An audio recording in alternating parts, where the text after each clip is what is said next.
সকলকে জানাই সরস্বতী পুজোর অনেক অনেক শুভেচ্ছা। আচ্ছা, আপনাদের সরস্বতী পুজো কেমন কাটলো? সরস্বতী পুজোর দিন আমার বেশ ভালোই কেটেছে। সকালবেলা তো পুজোই ছিল, আর রাতের বেলা ছিল আমার বন্ধুর বিয়ে। তো সেখানে গেলাম, তার ভিডিওটা আমাদের সাথে সকলের সাথে শেয়ার করব। এই দেখুন, দুই মক্কেল এখনও ঘুমোচ্ছে। ঠাকুরমশাই চলে এসছেন, পুজো আরম্ভ হয়ে গেছে। এদিকে কচি কাচারাও চলে এসছে আমাদের বাড়িতে, আর দাদা দিদিরা সবাই এসছে। তারা সবাই আজকের আমাদের বাড়িতে অঞ্জলি দেবে। সরস্বতী পুজো মানে অনেক অনেক স্মৃতি ছোটোবেলার। আগে তো সরস্বতী পুজোর দিন একদম শাড়ি টাড়ি পরে সকাল থেকে এই স্কুল ওই স্কুল, সব স্কুলে ঘুরে বেড়ানো, সব জায়গায় ঠাকুর দেখা।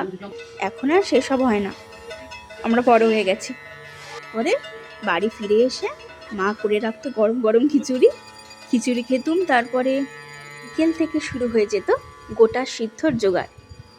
আচ্ছা, আপনাদের কার কার বাড়িতে গোটা সিদ্ধ হয় অবশ্যই কমেন্টে জানাবেন। কিন্তু আজকের এই পর্যন্তই, টাটা।